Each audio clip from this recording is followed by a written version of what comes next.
सबसे पहले आप यहां पर देखो, इस शेयर की जो प्राइस चल रही है वो चल रही है 989 रुपीज। लेकिन क्या आपको पता है कि मैं इस शेयर को सिर्फ 197 रुपीज में खरीद सकता हूं, जबकि अगर मैं इस स्टॉक को डिलीवरी वाले ऑप्शन में खरीदूंगा तो मुझे पूरे 989 रुपीज ही देने पड़ेंगे। तो अगर मैं एक स्टॉक को डिलीवरी की जगह इंट्राडे में खरीदता हूं तो मैं एक शेयर को 5 गुना सस्ता खरीद सकता हूं, या फिर आप यह भी समझ सकते हैं कि मैं सेम पैसे से 5 गुना ज्यादा शेयर्स खरीद सकता हूं। मतलब मेरे पास 1000 रुपए है तो मैं 5000 के शेयर्स खरीद सकता हूं, और अगर 1 लाख रुपए हैं तो 5 लाख रुपए के शेयर्स खरीद सकता हूं। क्यों हमें ये शेयर्स 5 गुने सस्ते दिए जा रहे हैं? और अगर 5 गुना सस्ता दिया जा रहा है तो यहां पर क्या ऐसी कंडीशंस हैं जो हमें फॉलो करनी पड़ती है? और ये जो इंट्राडे ट्रेडिंग है ये एक्चुअल में होती क्या है, ये सब कुछ आज के इस कोर्स में मैं आपको बताने जा रहा हूं। ये कोर्स भले ही आज आपको फ्री में मिल रहा है, लेकिन अगर इसको पेड कोर्स बना के बेचा जाए तो इसकी जो वैल्यू होगी वो 15 से 20 हजार रुपए होगी। लेकिन हम आपको ये वीडियो बिल्कुल फ्री में दे रहे हैं, और मैं आपको गारंटी देता हूं कि अगर आप इस वीडियो को पूरा ध्यान से देख लेते हैं ना,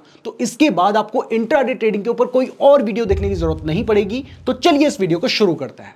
तो चलिए सबसे पहले समझते हैं कि ये जो इंट्राडे ट्रेडिंग है ना, ये आखिर होती क्या है। तो देखिए, इंट्राडे ट्रेडिंग को डे ट्रेडिंग भी कहा जाता है, और इसमें हम शेयर्स को बाय एंड सेल करते हैं। और यहां पर सबसे बड़ी कंडीशन जो होती है वो ये होती है कि आपको इन शेयर्स को आज खरीद के आज ही बेचना होता है, फिर चाहे आपको प्रॉफिट हो या फिर लॉस हो।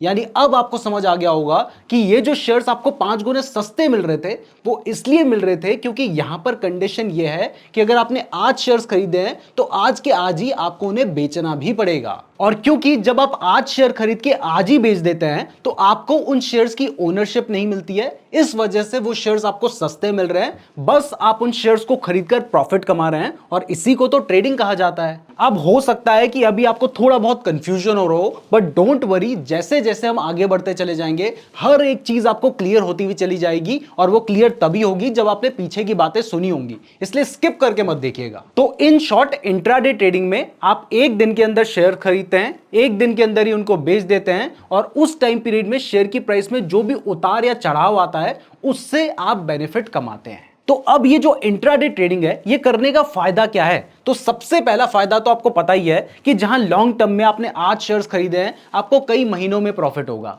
वहीं अगर आप इंट्राडे ट्रेडिंग करते हैं तो आप डेली प्रॉफिट कमाएंगे, और डेली लॉस भी हो सकता है, वो आपके स्किल्स के ऊपर डिपेंड करता है। यानी यहां पर आप जल्दी प्रॉफिट कमा सकते हैं।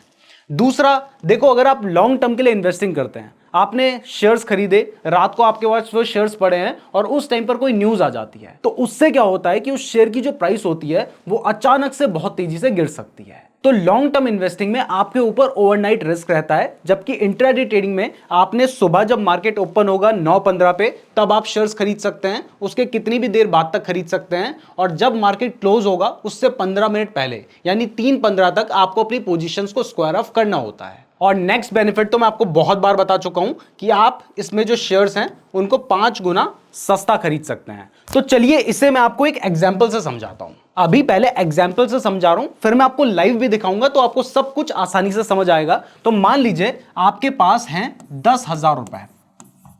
अब इन 10,000 रुपए से अगर आप लॉन्ग टर्म के लिए शेयर्स खरीदेंगे तो आपके पास 10,000 रुपए के ही शेयर आएंगे, और ऐसे में अगर शेयर की प्राइस 1% बढ़ती है तो 10,000 का 1% होता है 100 रुपीज, यानी यहां पर आपको एक दिन में सिर्फ 100 रुपए का प्रॉफिट होगा। जबकि वहीं अगर आप मान लीजिए इंट्राडे ट्रेडिंग कर रहे हैं और आपने 5 टाइम्स का मार्जिन ले रखा है, तो अब इस 10,000 रुपए से आप 50,000 रुपए के शेयर्स खरीद पाएंगे।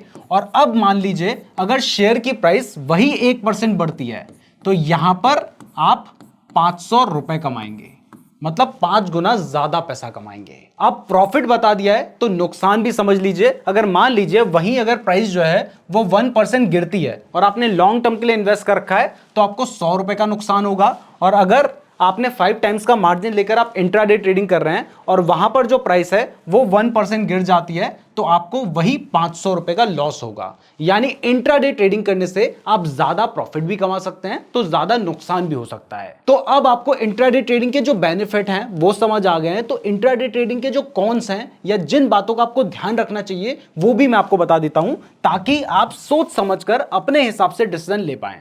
तो सबसे पहला जो इंट्राडे ट्रेडिंग में रिस्क होता है वो ये है कि देखिए, जो लॉन्ग टर्म इन्वेस्टिंग है उसमें आपने आज शेयर खरीदा है, आप कितने भी लंबे टाइम तक रख लो और उस टाइम पीरियड में प्राइस बढ़ भी सकती है, घट भी सकती है, और अगर आज नहीं बढ़ेगी और स्टॉक अच्छा है तो कल बढ़ जाएगी। लेकिन इंट्राडे ट्रेडिंग में तो आपके ऊपर टाइम लिमिट है कि आज शेयर बाय किया है तो आज के आज ही बेचना पड़ेगा। तो यहां पर जो रिस्क होता है वो ज्यादा होता है, क्योंकि आपके ऊपर एक टाइम लिमिट आ गई है, और इस टाइम लिमिट में अगर आपको नुकसान होगा तो आपको अपने शेयर्स को नुकसान में ही बेचना पड़ेगा, और इस वजह से आपको स्ट्रेस भी हो सकती है।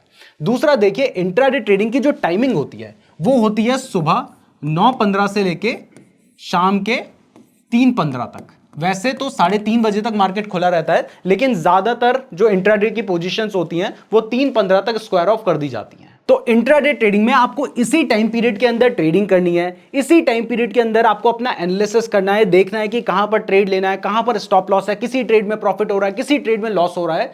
तो इस टाइम पीरियड में आप कोई और काम अगर करेंगे तो उसमें बहुत दिक्कत आएगी। इसलिए जनरली अगर आपको इंट्राडे ट्रेडिंग करनी है तो वो फुल टाइम की जाती है। अब यहां पर मैं बिल्कुल भी नहीं कह रहा हूं कि आप अपना काम धाम छोड़ के सीधा इंट्राडे ट्रेडिंग में घुस जाओ। पहले इसके बारे में सीखो, समझो। वो आप आफ्टर मार्केट आवर्स भी कर सकते हैं, और उसके बाद थोड़ा बहुत ट्रेड जब आपको टाइम मिले तब आप ले सकते हैं।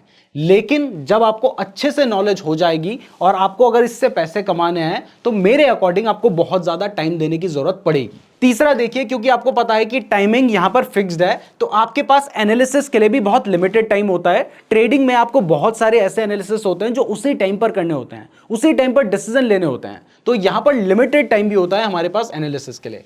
नेक्स्ट, अब जो एनालिसिस है वो है टेक्निकल एनालिसिस, और टेक्निकल एनालिसिस हर वक्त चेंज होता रहता है।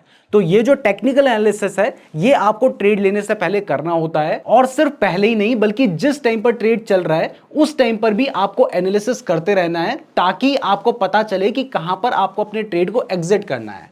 इसके बाद नेक्स्ट है कि कई बार जो ट्रेडर्स होते हैं वो ओवर ट्रेडिंग में पड़ जाते हैं, मतलब उनको प्रॉफिट होता है, लॉस होता है, वो बार बार ट्रेड के लिए एडिक्ट हो जाते हैं। तो ये भी आपको पता होना चाहिए ताकि आप सोच समझ के ट्रेडिंग करें।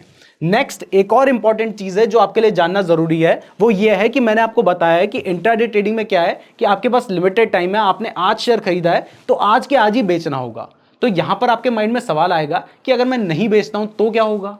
तो इस केस में आप किसी ना किसी ब्रोकर के थ्रू ही ट्रेड कर रहे होंगे। वैसे मैं आपको बता दूं कि अगर आप ट्रेडिंग के लिए बेस्ट डीमैट अकाउंट खुलवाना चाहते हैं तो कुछ अच्छे डीमैट अकाउंट के लिंक मैंने आपको डिस्क्रिप्शन पे दे रखे हैं, जिनको मैं खुद भी यूज करता हूं। तो डिस्क्रिप्शन जरूर चेक कर लीजिएगा और वहां से अपना फ्री डीमैट अकाउंट जरूर खुलवा लीजिएगा।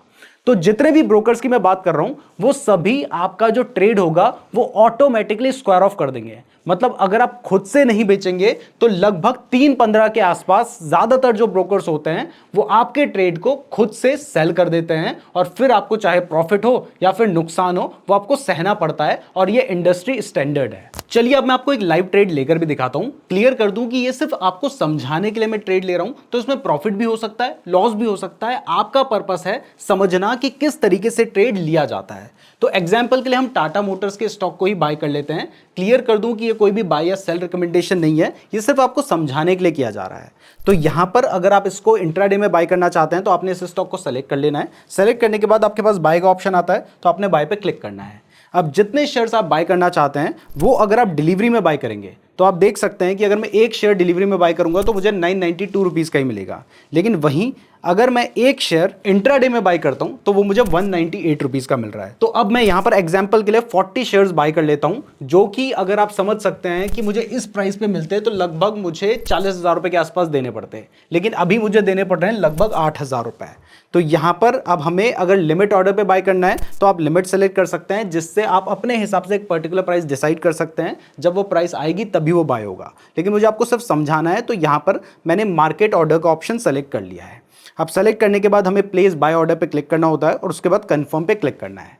जैसे ही मैंने कंफर्म पे क्लिक किया आप देख सकते हैं कि ये जो ऑर्डर है ये मेरी पोजीशन पे आ चुका है। तो अभी आप देख सकते हैं कि मैंने जस्ट अभी ये ट्रेड लिया और उसमें मुझे 12 रुपए का प्रॉफिट दिखाई भी दे रहा है। ये सिर्फ आपको समझाने के लिए ट्रेड ले रखा है कि इस तरीके से ट्रेड लिया जाता है। हमने इसे 992 रुपीज एंड 65 पैसे की प्राइस में बाय किया है और प्राइस अभी सिर्फ 15 से 20 पैसे बढ़ी है, आप देख सकते हैं, और तब भी हम प्रॉफिट में नजर आ रहे हैं। तो तो इस तरीके से ट्रेड लिया जाता है। अब यहां पर सबसे ज्यादा जरूरी होता है कि जब भी आपने एक ट्रेड लिया है तो वहां पर आपको स्टॉप लॉस भी जरूर लगाना चाहिए, क्योंकि अगर आप स्टॉप लॉस नहीं लगाएंगे तो प्राइस अगर नीचे गिर जाएगी तो आपको बहुत बड़ा लॉस हो सकता है। तो इस स्टॉप लॉस के बारे में मैं आपको आगे बताऊंगा। फिलहाल मैं इस ट्रेड को सिर्फ समझाने के लिए लिया था, तो इसे एग्जिट कर देता हूं। तो अब ट्रेड को एग्जिट करने के लिए आपने इस पर क्लिक करना है और उसके बाद एग्जिट का आपको ऑप्शन देखने को मिल रहा है, आपने इस पर क्लिक करना है और उसके बाद आप मार्केट प्राइस पे एग्जिट करना चाहते हैं तो मार्केट सेलेक्ट कर सकते हैं, और लिमिट प्राइस पे करना चाहते हैं तो आप लिमिट प्राइस सेलेक्ट कर सकते हैं। तो मान लीजिए मैं मार्केट प्राइस पे करना चाहता हूं, तो यहां पर हमने एग्जिट लगा दिया है। आप देख सकते हैं कि हमारा जो ऑर्डर है वो अभी एग्जीक्यूट हो चुका है और इस ट्रेड में मुझे 26 रुपीज का प्रॉफिट हुआ है। तो अब समझते हैं इंट्राडे ट्रेडिंग के ही एक दूसरे कंसेप्ट के बारे में,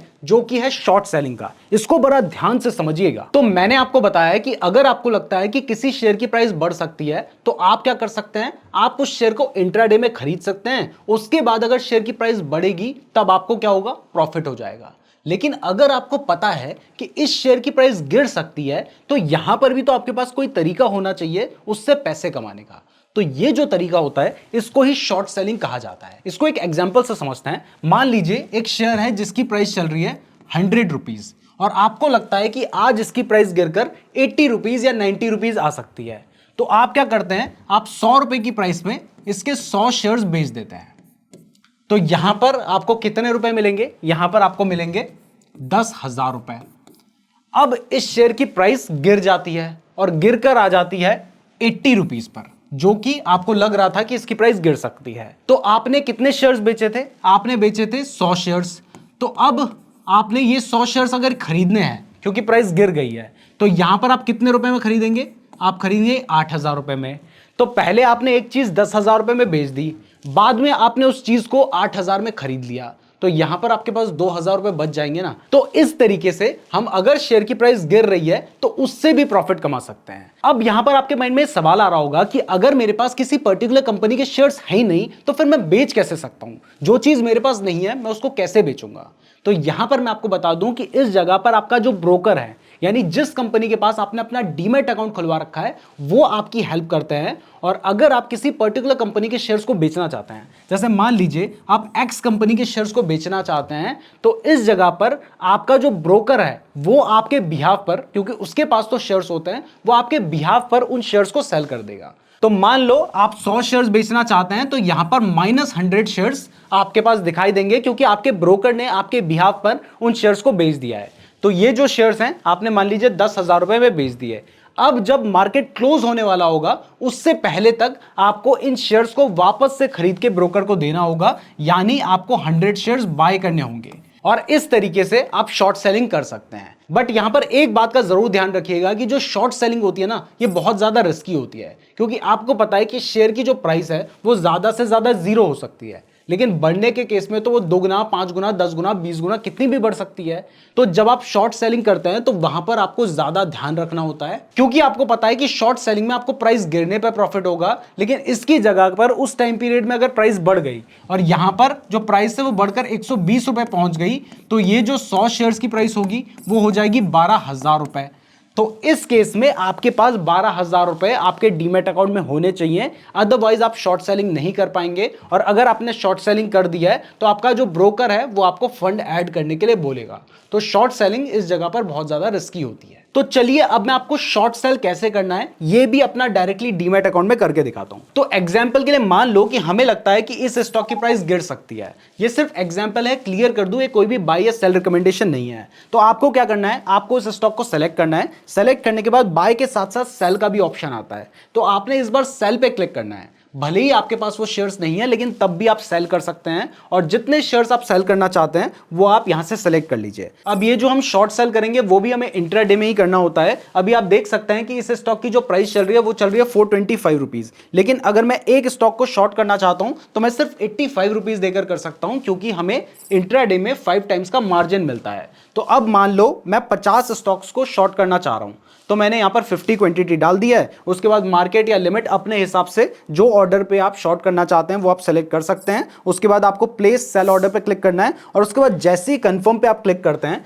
आप देख सकते हैं कि आपके बिहाफ पर ये जो शेयर है ये सेल हो चुका है। भले ही आपके पास वो शेयर नहीं है, लेकिन आपके ब्रोकर ने आपके बिहाफ पर उस शेयर को सेल कर दिया है और यहां पर हमारे पास -50 शेयर्स लिखा हुआ आ रहा है। अब अगर इसकी प्राइस बढ़ती है तो हमें नुकसान दिखाई देगा, अगर इसकी प्राइस घटती है तो हमें प्रॉफिट दिखाई देगा। जैसे आप देख सकते हैं कि इस स्टॉक को हमने 425 रुपीज की प्राइस में सेल किया है और इसकी प्राइस 10 पैसे बढ़ी है, लेकिन यहां पर हमें नुकसान दिखाई दे रहा है, और अगर प्राइस घटेगी तो हमें प्रॉफिट दिखाई देगा। अब आप देख सकते हैं कि प्राइस लगभग 50 पैसे ज्यादा बढ़ चुकी है और यहां पर हमें लॉस हो रहा है, जबकि अगर हमने बाय कर रखा होता तो हमें प्रॉफिट होता। तो इस तरीके से शॉर्ट सेल किया जाता है। अब अगर मान लीजिए आप इस ट्रेड को एग्जिट करना चाहते हैं तो आपको क्या करना है, आपने इस पे क्लिक करना है और यहां पर जब आप एग्जिट पे क्लिक कर रहे हैं तो इस बार आपको ग्रीन कलर का दिखाई दे रहा है, क्योंकि यहां पर जब आप एग्जिट करेंगे तो ये जो स्टॉक्स हैं ये आपके बिहाफ पे बाय हो जाएंगे। तो अब मैं एग्जिट पे क्लिक करता हूं और उसके बाद जिस प्राइस में आप इसको एग्जिट करना चाहते हैं आप वो सिलेक्ट कर सकते हैं। तो यहां पर मैंने एग्जिट किया। अब आप देख सकते हैं कि जैसे मैंने एग्जिट किया तो यहां पर 50 शेयर्स दिखाई दे रहे हैं, माइनस जो हमें पहले दिखाई दे रहा था वो अब जा चुका है और इसमें हमें लॉस हुआ है जबकि प्राइस बढ़ी है। तो इस तरीके से शॉर्ट सेलिंग की जाती है। जबकि इसकी जगह पर अगर प्राइस गिरकर 425 रुपीज से 424 रुपीज आ गई होती तो हमें यहां पर प्रॉफिट हुआ होता। तो अब आपको यह समझ आ गया है कि इंट्राडे ट्रेडिंग करनी कैसे है, आपने इसके बेनिफिट और नुकसान भी देख लिए हैं। तो अब सबसे ज्यादा जरूरी जो इंट्राडे ट्रेडिंग के लिए होता है वो स्टॉक जिसमें आप इंट्राडे ट्रेडिंग करने जा रहे हैं। क्योंकि मान लीजिए आपने एक स्टॉक सेलेक्ट कर लिया जिसमें कोई मूवमेंट आ ही नहीं रहा है, तो फिर उस स्टॉक को ट्रेड में लेकर कोई भी फायदा नहीं होगा। और अगर मान लीजिए आपने ये समझ के एक स्टॉक को बाय किया कि उसकी प्राइस बढ़ेगी, जबकि गिर गई तो आपको नुकसान हो जाएगा। तो कौन सा स्टॉक आप सेलेक्ट कर रहे हैं ये बहुत इंपॉर्टेंट है। तो स्टॉक को सेलेक्ट करने से पहले आपको किन किन बातों का ध्यान रखना चाहिए, चलिए अब ये समझते हैं। उसके बाद मैं आपको ये भी बताऊंगा कि स्टॉक प्रैक्टिकली कैसे सेलेक्ट करना है। तो सबसे पहले तो देखिए, इंट्राडे ट्रेडिंग के लिए आप जो भी स्टॉक सेलेक्ट कर रहे हैं वो लिक्विड स्टॉक होना चाहिए। लिक्विड स्टॉक से हमारा मतलब यह है कि उस स्टॉक को आप आराम से बाय एंड सेल कर पाए। तो जितनी भी बड़ी बड़ी कंपनीज के नाम आपने सुन रखे हैं वो सभी जो स्टॉक्स होते हैं वो लिक्विड होते हैं और उनको आप आसानी से बाय एंड सेल कर सकते हैं। दूसरी चीज उस स्टॉक में होनी चाहिए मीडियम टू हाई वॉलेटिलिटी।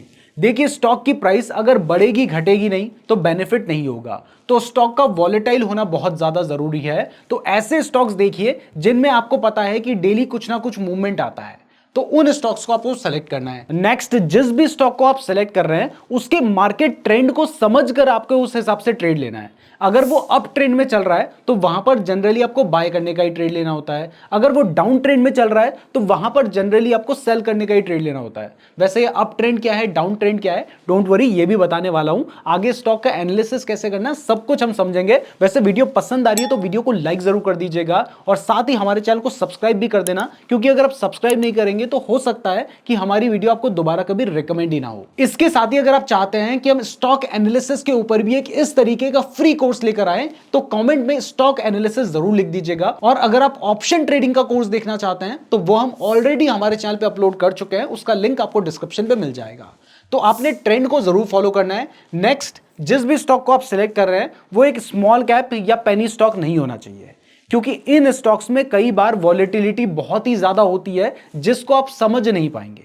दूसरा क्या होता है कि ये जो पेनी स्टॉक्स हैं या जो स्मॉल कैप स्टॉक्स होते हैं इनमें लिक्विडिटी भी कम होती है, तो इनको अवॉइड करके आप बाकी जो प्रॉब्लम्स आ सकती है उनको आसानी से अवॉइड कर सकते हैं। और इसके अलावा आप जिस भी स्टॉक में इंट्राडे ट्रेडिंग कर रहे हैं उसमें ध्यान रखिए कि वो ऐसी कंपनीज होनी चाहिए जिनका जो बैकग्राउंड है वो सही हो। तो ये तो वो रूल्स हैं जो कि आपको स्टॉक सेलेक्ट करने से पहले देखने चाहिए। बट आपको स्टॉक सेलेक्ट करना कैसे है, तो इसके लिए सबसे पहला और सबसे आसान तरीका होगा कि आप कुछ 30 या 40 स्टॉक्स की एक लिस्ट बना लीजिए, जिन स्टॉक्स में आप डिसाइड कर लीजिए कि मैं सिर्फ इन्हीं स्टॉक्स में इंट्राडे ट्रेडिंग करूंगा और उन स्टॉक का आप रेगुलर एनालिसिस करते रहिए। तो ये जो टॉप 50 स्टॉक्स होते हैं, टॉप 100 स्टॉक्स होते हैं, उनमें से आप अपने एक लिस्ट बना के रख सकते हैं। दूसरा जो तरीका हो सकता है एक स्टॉक को सेलेक्ट करने का, वो चार्ट पैटर्न्स के बेसिस पे हो सकता है।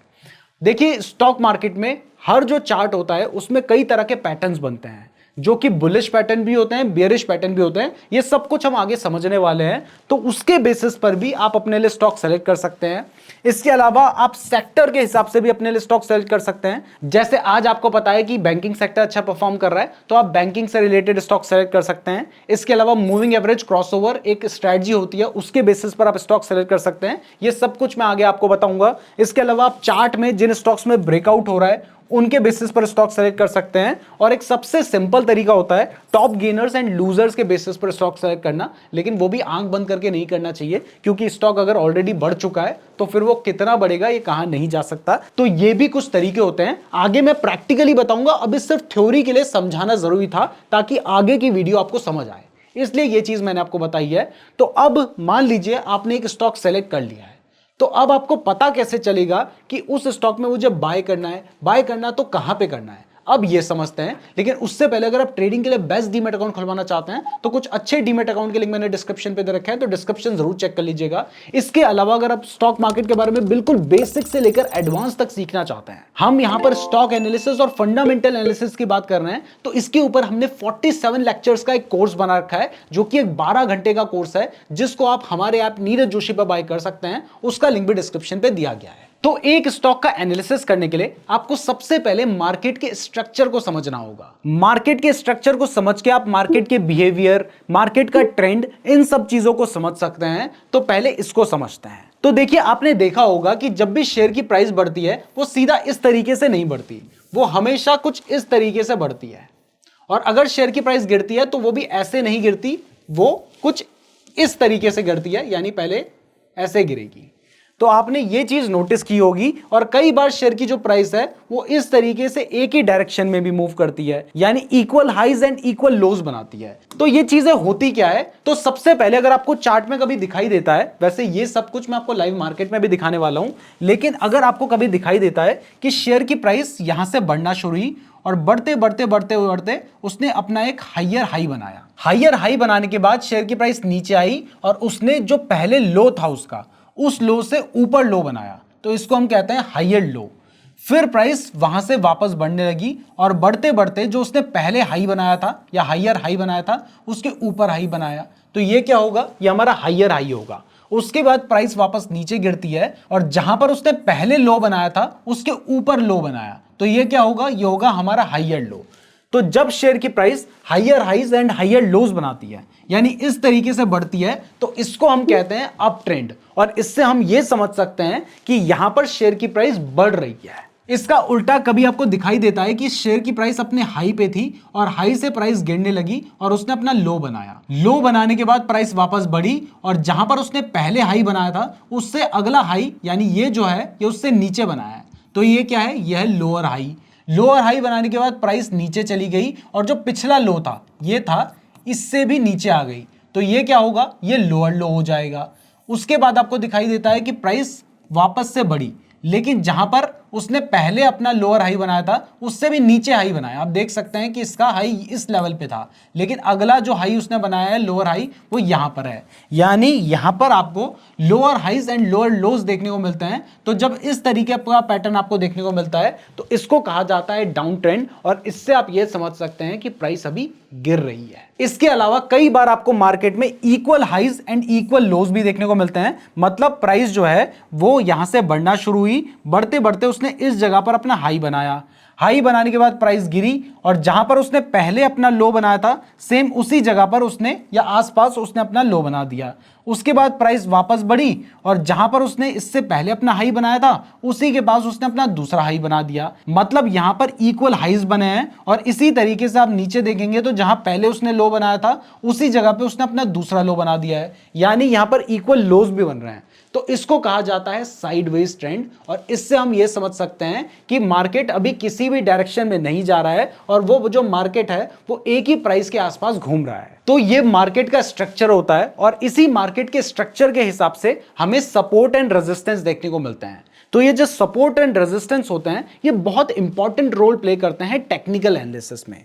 जैसे आपको यहां पर दिखाई दे रहा है कि जो शेयर की प्राइस है उसने यहां से बढ़ना शुरू किया, वो इस जगह पर उसने अपना हाई बनाया, प्राइस यहां पर वापस आई, उसके बाद वापस बढ़ी, वापस बढ़ने के बाद ये जो पॉइंट था, इस पॉइंट पर जाकर प्राइस ने वापस गिरना शुरू किया और जहां पर उसने अपना पहला लो बनाया था उसी जगह पे उसने अपना दूसरा लो भी बना दिया। इस तरीके से वापस से प्राइस बढ़ी, फिर उसने सेम जगह पे अपना लो बनाया। तो जब 3 लोज आपको सेम जगह पर देखने को मिलते हैं तो वो जो पॉइंट है वो एक स्ट्रॉन्ग सपोर्ट की तरह काम करता है, क्योंकि अगली बार जब प्राइस यहां पर आएगी तो ट्रेडर्स को क्या लगेगा, ट्रेडर्स को यह लगेगा कि अब जब प्राइस वापस यहां आई है तो यहां पर जाने के बाद वो वापस बढ़ जाएगी, क्योंकि उससे पहले भी तो 3 बार ऐसा ही हुआ है। तो ये जो पॉइंट होगा ये एक स्ट्रॉन्ग सपोर्ट होगा और यहां पर आप चाहें तो बाय कर सकते हैं, लेकिन इसकी भी कुछ कंडीशंस होती हैं, आगे समझेंगे। और इसी तरीके से जब शेयर की प्राइस बार बार एक पॉइंट पे जाने के बाद वापस गिर जाती है तो वो जो पॉइंट होता है वो होता है हमारा रेजिस्टेंस।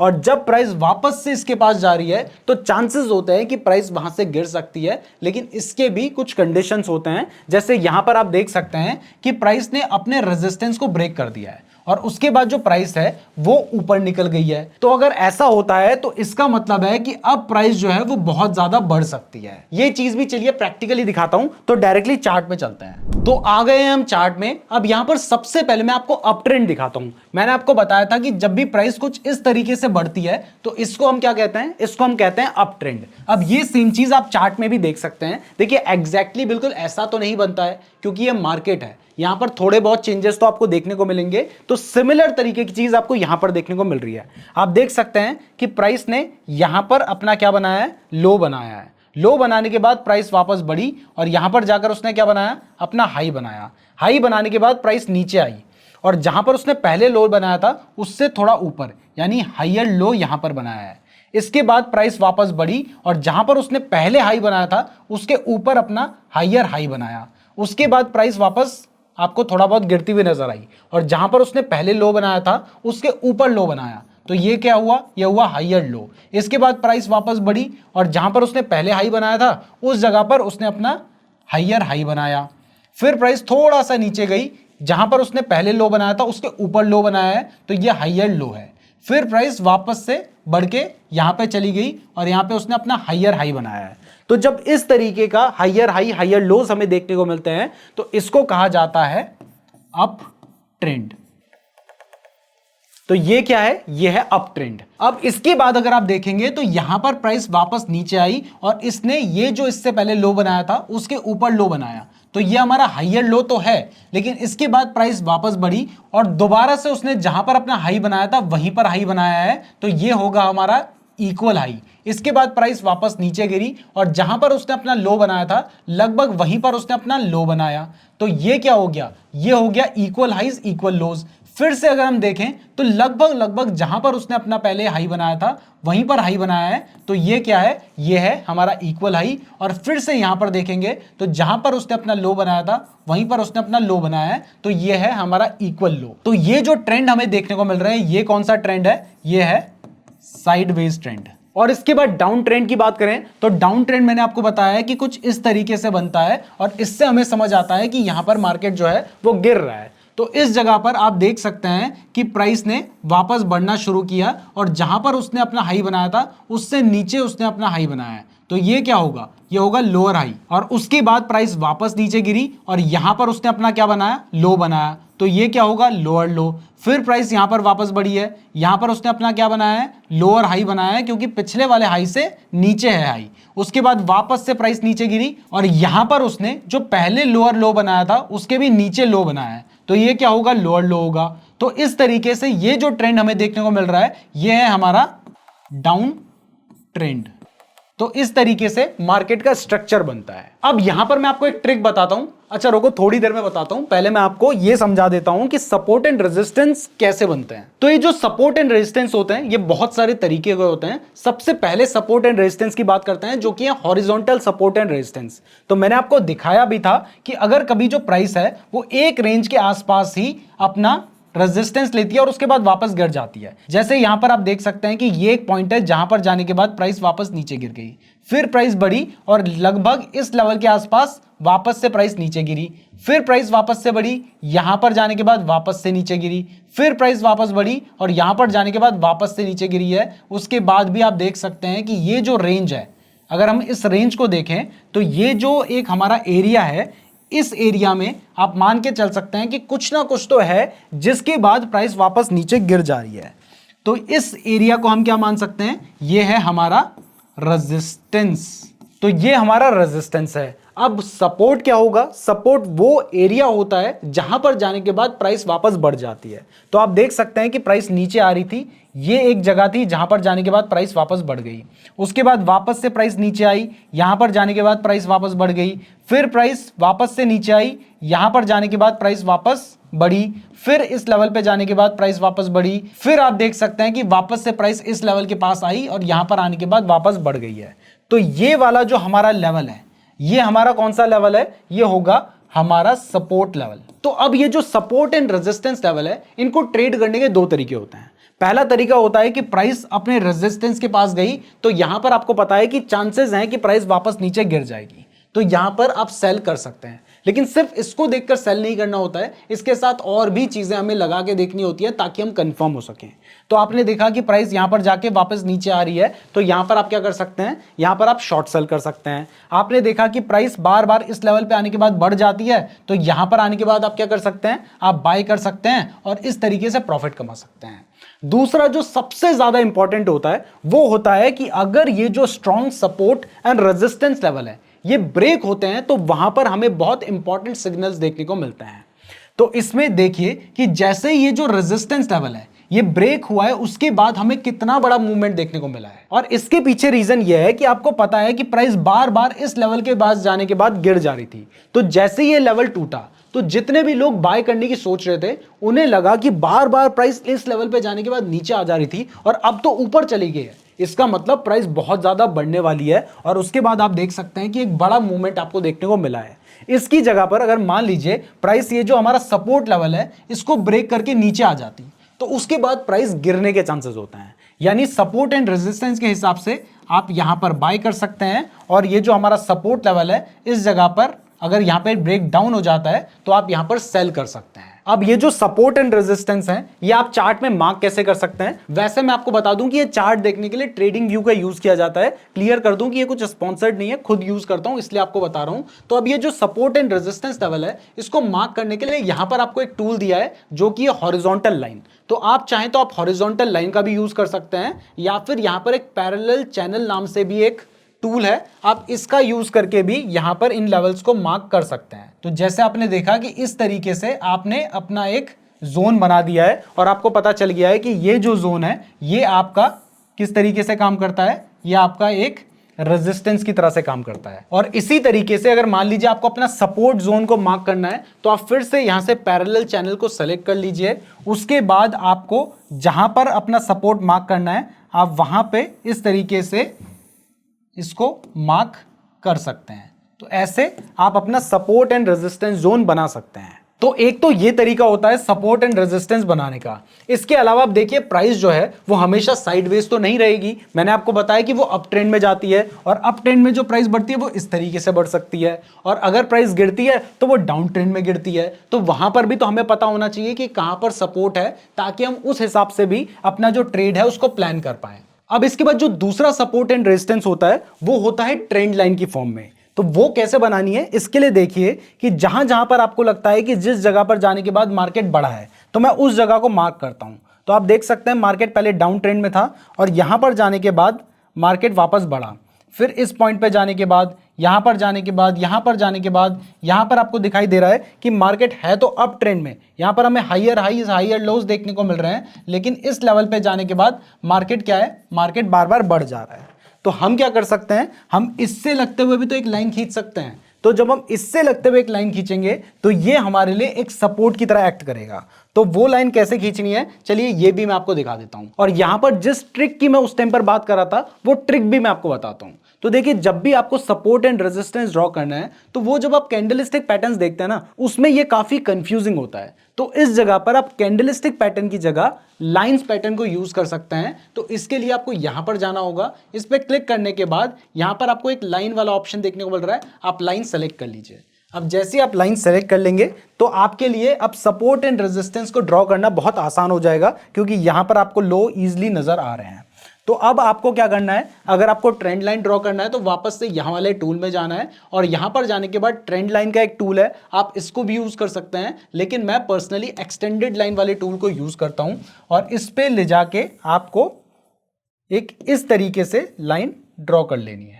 तो इस तरीके से आप अपनी एक ट्रेंड लाइन ड्रॉ कर सकते हैं। अब वापस से आपने जो ये लाइन वाला चार्ट किया था इसको आप कैंडल्स वाला चार्ट कर दीजिए। तो आपको दिखाई दे रहा है कि आपकी एक ट्रेंड लाइन ड्रॉ हो चुकी है। मार्केट बार बार इस रेंज के आने के बाद वापस बढ़ जाता है। यहां पर थोड़ी देर के लिए मार्केट नीचे रहा था और उसके बाद वापस से मार्केट बढ़ गया था और उसके बाद जब मार्केट ने इस वाला जो हमारा सपोर्ट है, इस सपोर्ट को नीचे की तरफ ब्रेक किया है, तो उसके बाद आप देख सकते हैं कि मार्केट अच्छा खासा गिरा है। तो जब भी हमारी जो प्राइस है वो इस सपोर्ट को ब्रेक करती है तो यहां पर आप शॉर्ट करने की पोजीशन ले सकते हैं। अब यहां पर मैं आपको एक और चीज बता दूं जिसका यूज करके आपको कंफर्मेशन करना होता है। तो ये जो कंफर्मेशन करना होता है इसके लिए आपको यहां पर इंडिकेटर वाले एक सेक्शन पे जाना होगा और यहां पर जाकर वॉल्यूम लिख के सर्च करना होगा। तो जैसे आप वॉल्यूम लिख के सर्च करेंगे तो यहां पर वॉल्यूम दिखाई दे रहा है, आपने इस पर क्लिक कर देना है। तो आपको दिखाई दे रहा है कि जैसे ही मैंने वॉल्यूम लगाया तो यहां पर आपको कुछ इस तरीके के बार्स देखने को मिल रहे हैं। अब इस जगह पर जब आप वॉल्यूम इंडिकेटर लगा देते हैं तो यहां पर आपको वॉल्यूम इंडिकेटर दिखाई दे रहा है, आपने इसकी सेटिंग्स पे क्लिक करना है। अब जैसे ही आप सेटिंग्स पे क्लिक करेंगे तो यहां पर आपको स्टाइल वाले सेक्शन पे जाना है और यहां पर वॉल्यूम मूविंग एवरेज का एक ऑप्शन देखने को मिल रहा है, आपने इस पर क्लिक कर देना है। अब जैसे ही आप इस पर क्लिक करते हैं तो आपका ये जो वॉल्यूम है इसमें एक लाइन आ जाती है। तो अगर कभी आपको दिखाई देता है कि जो वॉल्यूम है वो इस लाइन के ऊपर है तो आप समझ सकते हैं कि यहां पर जो वॉल्यूम है वो भी ज्यादा है और इस जगह पर जो भी अगर ब्रेक डाउन हुआ है, जैसे यहां पर प्राइस नीचे गिरी है लेकिन इसके साथ ही आपको दिखाई दे रहा है कि यहां पर वॉल्यूम भी थोड़ा बहुत बड़ा है, उतना ज्यादा वॉल्यूम नहीं है लेकिन ठीक ठाक वॉल्यूम यहां पर हमारा बना हुआ है और उसके साथ ब्रेकडाउन हुआ है, तो यहां पर आप थोड़ा बहुत कंफर्म हो सकते हैं कि प्राइस गिरने के चांसेस है और आप शॉर्ट कर सकते हैं। तो यहां पर हमने सपोर्ट की एक ट्रेंड लाइन ड्रॉ की थी। अब रेजिस्टेंस वाली ट्रेंड लाइन कैसे ड्रॉ करनी है, चलिए वो भी देख लेते हैं। तो यहां पर आप देख सकते हैं कि मार्केट पहले अप ट्रेंड में था और यहां पर हाई बनाने के बाद मार्केट गिरने लगा और गिरने के बाद वापस जो उसने अपना हाई बनाया वो पहले वाले हाई के नीचे था, यानी यहां पर लोअर हाई बनाया, उसके बाद यहां पर उसने अपना लोअर हाई बनाया और ऐसे लोअर हाई बनते जा रहे हैं।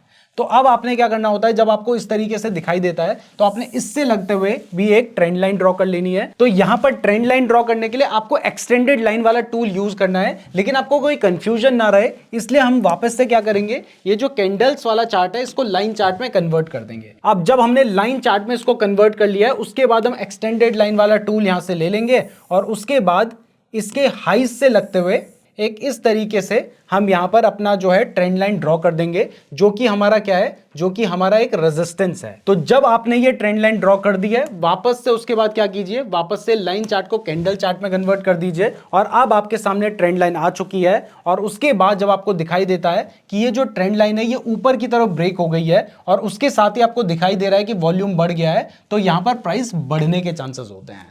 तो इस तरीके से हम दूसरी तरह की ट्रेंड लाइन यूज करते हैं और इसके अलावा एक तीसरी तरह की भी ट्रेंड लाइन होती है जिसको यूज करना बहुत आसान है। इसके लिए आपको इंडिकेटर वाले सेक्शन में जाना है और यहां पर जाकर आपको लिखना है मूविंग एवरेज। तो ये जो मूविंग एवरेज है आप एक्सपोनेंशियल भी यूज कर सकते हैं या फिर सिंपल मूविंग एवरेज भी यूज कर सकते हैं। मैंने यहां पर एक्सपोनेंशियल मूविंग एवरेज सेलेक्ट कर लिया है जो कि फिलहाल 9 पीरियड का है। तो इसको चेंज करके हमें सेटिंग्स में जाना है। सेटिंग्स में जाने के बाद हमें इनपुट में जाना है और यहां पर ये जो 9 है इसको चेंज करके कर दीजिए 50। तो आपने 50 पीरियड का यहाँ पे एक्सपोनेंशियल मूविंग एवरेज यूज कर लिया है। अब ये जो एक्सपोनेंशियल मूविंग एवरेज है ये भी आपके लिए एक सपोर्ट एंड रेजिस्टेंस की तरह काम करेगा। इसको हम डायनामिक सपोर्ट एंड रेजिस्टेंस कहते हैं। ये एक ही लाइन आपके लिए सपोर्ट भी होगी और रेजिस्टेंस भी होगी। जब भी ये कैंडल्स के नीचे है तो ये एक सपोर्ट की तरह काम करेगी और जैसे ही ये कैंडल्स के ऊपर चली जाएगी तब ये रेजिस्टेंस की तरह काम करेगी। जैसे आप देख सकते हैं कि यहां पर इसने रेजिस्टेंस की तरह काम किया है, प्राइस इसमें जाने के बाद वापस नीचे आ गई है और जैसे इसको ब्रेक करके प्राइस ऊपर चली गई तो वहां पर इसने सपोर्ट की तरह काम किया और उसके बाद प्राइस बढ़ी है। तो इसको भी आप सपोर्ट एंड रेजिस्टेंस की तरह यूज कर सकते हैं। तो अब यहां तक आपने समझ लिया है, तो मैं आपको बता दूं कि जब आप इंट्राडे ट्रेडिंग करते हैं तो उसमें टाइम फ्रेम, जिस टाइम फ्रेम के हिसाब से आप इन कैंडल्स को देख रहे हैं वो बहुत इंपॉर्टेंट होता है। और ये जो टाइम फ्रेम है इसको चेंज करने का ऑप्शन आपको यहां पर दिखाई देता है। यहां पर आपको बहुत सारे टाइम फ्रेम्स दिखाए जा रहे हैं, जैसे आप 1 मिनट की कैंडल्स भी देख सकते हैं। अगर आप 1 मिनट की कैंडल देखते हैं तो ये जो एक कैंडल बनेगी ये 1 मिनट की होगी, यानी ये एक कैंडल आपको बताएगी कि 1 मिनट में शेयर की प्राइस में क्या हुआ है। अगर आप 3 मिनट की कैंडल सेलेक्ट करते हैं तो फिर ये जो एक कैंडल बनेगी ये 3 मिनट की होगी, वो आपको बताएगी कि 3 मिनट में शेयर की प्राइस में क्या हुआ है। ऐसे ही आप 5 मिनट भी सेलेक्ट कर सकते हैं, 15 मिनट भी सेलेक्ट कर सकते हैं। अब अगर आप इंट्राडे ट्रेडिंग कर रहे हैं तो आप अपने हिसाब से, अपनी स्ट्रैटेजी के हिसाब से जनरली ये जो टाइम फ्रेम है उसको सेलेक्ट कर सकते हैं। लेकिन मेरे अकॉर्डिंग अगर आपको इंट्राडे ट्रेडिंग करनी है तो वो आपको 1 मिनट या 3 मिनट के टाइम फ्रेम में नहीं, आपको या तो 5 मिनट या फिर 15 मिनट के टाइम फ्रेम में ही करनी चाहिए। 15 मिनट से बड़े टाइम फ्रेम में करोगे तो फिर हो सकता है कि आप ज्यादा बड़ा स्टॉप लॉस ले लें, और अगर आप छोटे टाइम फ्रेम में करेंगे तो हो सकता है कि वहां पर बार बार आपका नुकसान होता रहे। तो यहां से अगर हम 5 मिनट सेलेक्ट करते हैं तो अब एक जो कैंडल हमें यहां पर देखने को मिल रही है ये 5 मिनट की कैंडल है, और ये हमें बताती है कि इस 5 मिनट में शेयर की प्राइस में क्या हुआ है। तो अगर मान लीजिए ये जो कैंडल है ये एक रेड कलर की कैंडल बनी है कुछ इस तरीके की, तो इसका मतलब होता है कि इस टाइम फ्रेम में जो शेयर की प्राइस है वो ओपन यहां पर हुई थी, उसके बाद प्राइस यहां तक गई, इसलिए यहां पर उसने अपना हाई बनाया। उसके बाद इस 5 मिनट में प्राइस गिर के नीचे यहां तक आई और यहां पर उसने अपना लो बनाया, और जब 5 मिनट खत्म हुए तब प्राइस यहां पर थी। इस वजह से हमारी जो ये कैंडल बनी है ये एक रेड कलर की कैंडल बनी है, क्योंकि जो क्लोज प्राइस है वो ओपन प्राइस के नीचे है। हो सकता है यहां पर जो प्राइस थी वो 100 रुपए थी और यहां पर जो प्राइस है वो 95 रुपीज है। तो क्योंकि इस 5 मिनट में प्राइस 100 रुपए से घटकर 95 रुपए आ गई है, इसलिए ये एक रेड कलर की कैंडल बनी है। जबकि इसकी जगह पर अगर मान लीजिए एक ग्रीन कलर की कैंडल बनती है कुछ इस तरीके की, तो इसका मतलब होता है कि इस टाइम पीरियड में जो प्राइस है वो यहां पर ओपन हुई है, ओपन होने के बाद प्राइस नीचे यानी यहां तक गई, उसके बाद प्राइस बढ़ी, उसने अपना हाई यहां पर बनाया, और जब ये 5 मिनट खत्म हुए तब प्राइस यहां पर थी और यहां पर वो प्राइस क्लोज हुई, और क्योंकि यहां पर जो क्लोज प्राइस है वो ओपन प्राइस से ज्यादा है इसलिए ये ग्रीन कलर की कैंडल बनी है। हो सकता है कि यहां पर जो प्राइस थी, जब प्राइस ओपन हुई थी उस टाइम पर 95 रुपीज थी, और इस टाइम पर जो प्राइस क्लोज हुई तब वो 100 रुपए पे हुई, तो इस वजह से ये एक ग्रीन कलर की कैंडल बनी है। मतलब अगर प्राइस बढ़ेगी तो ग्रीन कैंडल बनेगी और प्राइस अगर घटेगी तो एक रेड कलर की कैंडल बनेगी। तो अब मैं आपको बताता हूं कुछ चार्ट एंड कैंडलस्टिक पैटर्न्स के बारे में। अब देखो यहां पर आपको जो बहुत सारी तरह की कैंडल्स देखने को मिल रही है, इन कैंडल्स का भी कुछ मतलब होता है और इन कैंडल्स से कुछ पैटर्न्स बनते हैं, उनका भी कुछ मतलब होता है। तो चलिए अब उनको समझते हैं, क्योंकि इससे भी आपको समझ आएगा कि कहां पर बाय करना सही है, कहां पर आपको सेल करना चाहिए, और ये आपकी बहुत हेल्प करेंगे। जैसे एग्जांपल के लिए ये एक कैंडल बन रखी है कुछ इस तरीके की, तो ये जो कैंडल है इस कैंडल को कहा जाता है डोजी कैंडल, और ये कैंडल बताती है कि मार्केट में अभी इनडिसीजन है। तो अगर मार्केट पहले डाउन ट्रेंड में आता है और डाउन ट्रेंड के बाद मार्केट में एक इनडिसीजन जैसी सिचुएशन बनती है, साथ में आपको नीचे दिखाई देता है कि वॉल्यूम बढ़ रहा है, और उसके बाद अगर आपको ग्रीन कैंडल देखने को मिलती है तो यहां पर चांसेस होता है कि मार्केट बढ़ सकता है, और उसके बाद आप देख सकते हैं कि मार्केट में एक अच्छा खासा आपको मूवमेंट दिया है। तो ऐसे ही और भी बहुत सारे तरीके के कैंडलस्टिक पैटर्न्स हैं, तो चलिए अब उनको समझते हैं। तो सबसे पहला कैंडलस्टिक पैटर्न जो हम यहां पर समझ रहे हैं वो है हैमर पैटर्न। ये एक बुलिश कैंडलस्टिक पैटर्न होता है और ये तब बनता है जब मार्केट डाउन ट्रेंड में होता है। तो आपको दिखाई दे रहा है कि पहले मार्केट डाउन ट्रेंड में है और उसके बाद एक इस तरीके का पैटर्न आपको दिखाई दे रहा है जो कि एक हथौड़े जैसा लग रहा है, जिसकी जो बॉडी है वो छोटी है, जो लोअर विक है वो लंबी है, और इसके ऊपर कोई भी ऐसी विक नहीं है। तो ऐसा जब पैटर्न आपको बनता हुआ दिखता है तो इसको हैमर पैटर्न कहा जाता है, और ये डाउन ट्रेंड में बनता है। तो डाउन ट्रेंड में इस पैटर्न के बनने के बाद अगर आपको नीचे दिखाई दे रहा है कि साथ में वॉल्यूम भी बढ़ रहा है, वॉल्यूम के बारे में मैं आपको ऑलरेडी बता चुका हूं, तो इस पैटर्न के बनने के बाद अगर आपको एक ग्रीन कलर की कैंडल दिखाई देती है तो यहां पर चांसेस होते हैं कि मार्केट बढ़ सकता है। वैसे यहां पर ये जो हमने आपको कैंडल दिखाई है हैमर कैंडल, ये ग्रीन कलर में दिखाई है, अगर ये रेड कलर में भी बनती है तो भी उसको हैमरी कैंडल माना जाता है। इंपॉर्टेंट है कि ये डाउन ट्रेंड में बननी चाहिए, और अगर ये रेड की जगह पर ग्रीन कलर की बनेगी तो वो ज्यादा बेटर माना जाता है। अब यहां पर क्लियर कर दूं कि ये पैटर्न आपको चार्ट पे बहुत बार देखने को मिलेगा, तो ऐसा नहीं है कि जब आपको ये पैटर्न देखने को मिला आपने उसी टाइम ट्रेड ले लिया। इसके साथ आपको सपोर्ट एंड रेजिस्टेंस देखना होगा, वॉल्यूम देखना होगा, और तब आपको ये पैटर्न दिख रहा है तब आप मान के चल सकते हैं कि यहां पर ट्रेड लिया जा सकता है। अब ऐसा ही एक दूसरा कैंडलस्टिक पैटर्न होता है इन्वर्टेड हैमर पैटर्न। ये भी एक बुलिश पैटर्न होता है और ये भी डाउन ट्रेंड में बनता है। आप देख सकते हैं कि पहले मार्केट गिर रहा था और इन्वर्टेड हैमर का मतलब क्या है, उल्टा रखा हुआ हैमर। तो यहां पर ये जो पैटर्न होता है ये कुछ इस तरीके का बनता है, जैसा कि आप यहां पर देख सकते हैं। इसकी जो अपर विक होती है वो लंबी होती है, जो लोअर विक होती है वो या तो नहीं होगी या फिर बहुत छोटी होगी। तो अगर इस तरीके का पैटर्न बनता है तो आप मान के चल सकते हैं कि ये एक इन्वर्टेड हैमर पैटर्न है और इसके बाद प्राइस बढ़ने के चांसेस हैं। लेकिन फिर क्लियर कर दूं कि पहले मार्केट डाउन ट्रेंड में होना चाहिए। साथ में आपको नीचे देखना होगा कि क्या ये जो पैटर्न बन रहा है ये सपोर्ट के पास बन रहा है, क्योंकि सपोर्ट के पास बनेगा तो सपोर्ट से तो मतलब ही है कि यहां से प्राइस बढ़ सकती है। और इसके साथ साथ आपको देखना है कि अगर वॉल्यूम भी बढ़ रहा है जब नेक्स्ट कैंडल बनी है, तब आप मान के चल सकते हैं कि ये एक बाय सिग्नल है। इसके बाद जो हम नेक्स्ट कैंडलस्टिक पैटर्न के बारे में बात कर रहे हैं ये है बुलिश एनगल्फिंग पैटर्न। ये एक 2 कैंडल से बनने वाला पैटर्न है। ये पैटर्न भी डाउन ट्रेंड में बनता है, मतलब उस टाइम पर मार्केट गिर रहा होना चाहिए और उसके बाद एक छोटी रेड कलर की कैंडल बनती है कुछ इस तरीके से। और ये रेड कैंडल बनने के बाद जो नेक्स्ट कैंडल बनती है वो एक बड़ी ग्रीन कलर की कैंडल होती है, जो कि रेड कलर की कैंडल को अपनी बॉडी के अंदर एनगल्फ कर लेती है। मतलब मैं आपको एग्जांपल के लिए यहां पर प्रैक्टिकली दिखाता हूं। तो ये जो पैटर्न है ये कुछ इस तरीके से बन रहा है। यहां पर आपको एक छोटी रेड कलर की कैंडल देखने को मिली और उसके बाद क्या होता है, इस रेड कलर की कैंडल के बनने के बाद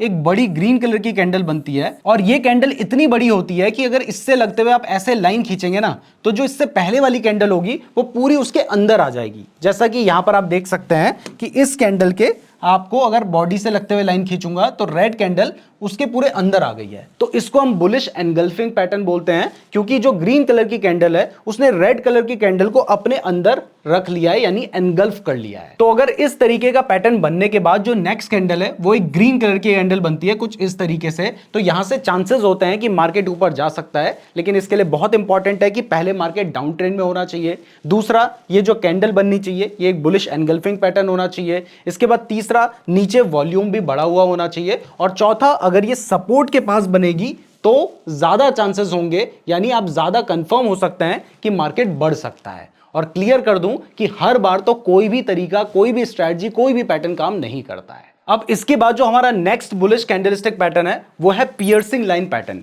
ये भी एक 2 कैंडल पैटर्न है, यानी ये पैटर्न 2 कैंडल से मिलकर बनता है। और इस पैटर्न में भी हमारे लिए इंपॉर्टेंट है कि पहले मार्केट डाउन ट्रेंड में होना चाहिए, यानी पहले मार्केट गिर रहा होना चाहिए और उसके बाद एक इतनी बड़ी रेड कलर की कैंडल बने जैसा कि आपको दिखाई दे रहा है। और इस रेड कलर की कैंडल के बनने के बाद मार्केट में गैप डाउन ओपनिंग होनी चाहिए, जैसा कि आप देख सकते हैं कि यहां पर मार्केट इस जगह पर ओपन हुआ था, यहां पर क्लोज हुआ। लेकिन अगले टाइम या अगली कैंडल में मार्केट कहां पर ओपन होता है, वो यहां पर ओपन होता है। तो इस बीच में एक गैप है, तो ये जो गैप है इसको हम गैप डाउन कहते हैं। अगर ये गैप ऊपर की तरफ होता तो इसको हम गैप अप कहते हैं। तो इस तरीके से नीचे गैप होना चाहिए और इस गैप के बाद मार्केट यहां ओपन हुआ, मतलब बहुत नीचे ओपन हुआ, तो जाना तो नीचे चाहिए था। लेकिन इसकी जगह पर अगर मार्केट ऊपर आ रहा है और ऊपर भी इतना आ जाता है कि इससे पहले वाली जो रेड कलर की कैंडल थी उसके 50% से ऊपर जाकर जो कैंडल है वो क्लोज हो जाती है। आप देख सकते हैं कि इस कैंडल का जो आधा पार्ट है वो इतना है और इसके बाद वाली जो कैंडल है जो इससे नीचे ओपन हुई थी वो इस कैंडल के 50% से ऊपर जाकर क्लोज होती है।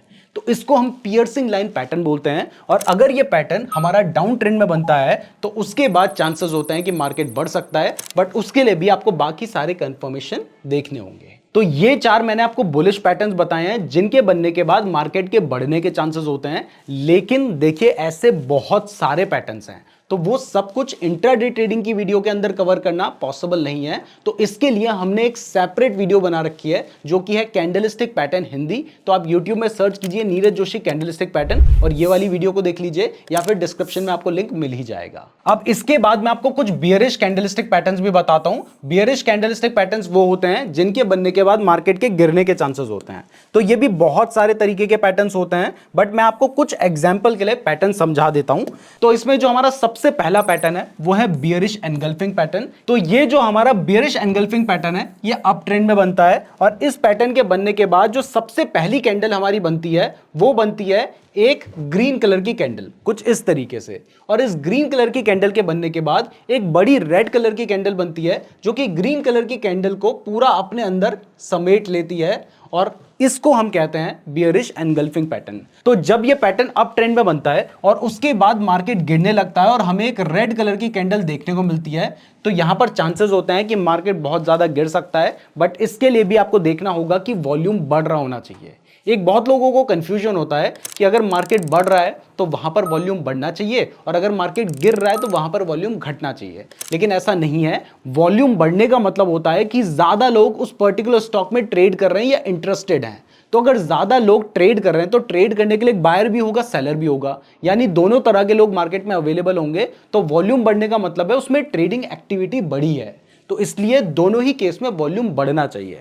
तो यहां पर मार्केट पहले अप ट्रेंड में था, उसके बाद हमारा एक बियरिश एनगल्फिंग पैटर्न बना, उसके बाद एक रेड कलर की हमें एक कैंडल बनती है जो नीचे की तरफ बनती है, और उसके साथ ही अगर आपको नीचे दिखाई देता है कि साथ में वॉल्यूम भी बढ़ रखा है, और अगर ये किसी रेजिस्टेंस के पास बन रहा है, यानी यहां पर कोई रेजिस्टेंस है, तो आप और ज्यादा कंफर्म हो सकते हैं कि मार्केट के गिरने के चांसेस हैं। और अगर आपको कोई ट्रेड लेना है तो आप इस हिसाब से भी अपना ट्रेड प्लान कर सकते हैं। अब ऐसे ही जो हमारा नेक्स्ट कैंडलस्टिक पैटर्न है वो है शूटिंग स्टार। ये एक बियरिश कैंडलस्टिक पैटर्न है, लेकिन इस पैटर्न को देखकर बहुत ज्यादा लोग कंफ्यूज हो जाते हैं क्योंकि उन्हें यह पैटर्न बिल्कुल इन्वर्टेड हैमर जैसा दिखाई देता है। आप देख सकते हैं कि इन्वर्टेड हैमर पैटर्न भी ऐसा ही था, ये पैटर्न भी ऐसा ही है। तो इन्वर्टेड हैमर पैटर्न बुलिश कैसे, और इस पैटर्न का नाम शूटिंग स्टार क्यों है, और ये बियरिश क्यों है?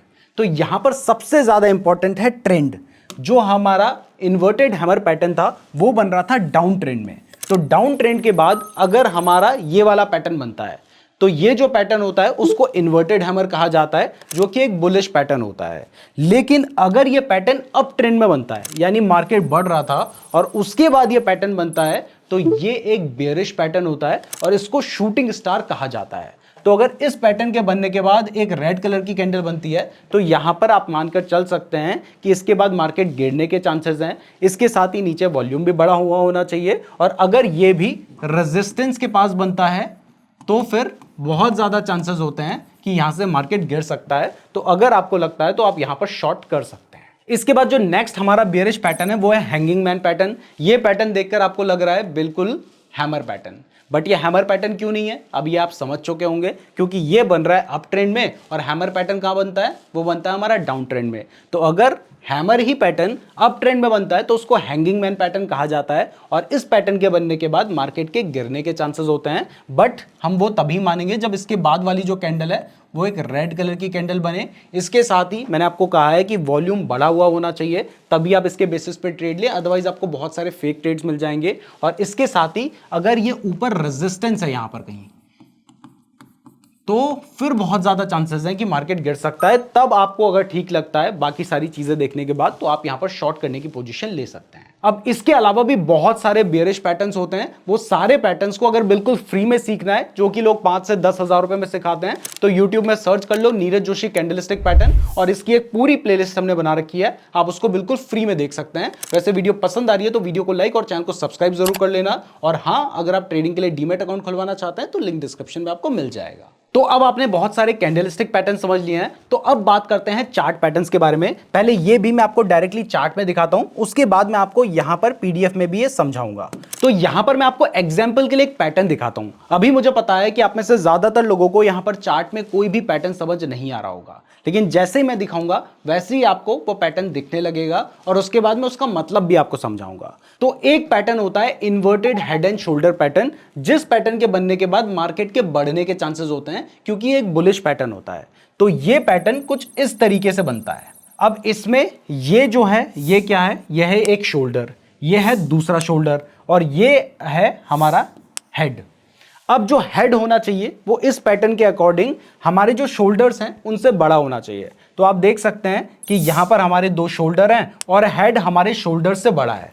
तो जब इस तरीके का पैटर्न आपको चार्ट में देखने को मिल जाता है तो इसका मतलब होता है कि यहां से मार्केट के बढ़ने के चांसेस हैं। बट कहां से मार्केट बढ़ेगा वो देखने के लिए आपको इसके टॉप से लगते हुए एक लाइन खींचनी होती है कुछ इस तरीके से, और जैसे ही इस लाइन को ब्रेक करके मार्केट ऊपर चला जाता है, जैसे कि इस कैंडल ने ब्रेक कर दिया है, तो यहां पर हमारा ब्रेक आउट हो चुका है और इसके बाद मार्केट के बढ़ने के चांसेस होते हैं। बट इंपॉर्टेंट है कि नीचे वॉल्यूम भी बढ़ रहा होना चाहिए। आप देख सकते हैं कि यहां पर वॉल्यूम कम था, बट इस जगह पर जाने के बाद वॉल्यूम बढ़ गया है, और इसके साथ ही हमें दिखाई दे रहा है कि यहां पर हमारा एक तरह से रेजिस्टेंस था, वो भी ब्रेक हो गया है, और उसके ब्रेक होते ही आप देख सकते हैं कि मार्केट बढ़ा है। तो यहां पर आप बाय करने का ट्रेड ले सकते हैं। आपका जो स्टॉप लॉस होगा वो आप यहां पर रख सकते हैं, यानी जो आपका हेड है उससे आप थोड़ा सा नीचे अपना स्टॉप लॉस रख सकते हैं। तो एक पैटर्न ये होता है। अब बाकी पैटर्न्स मैं आपको हमारी पीडीएफ में समझाता हूं।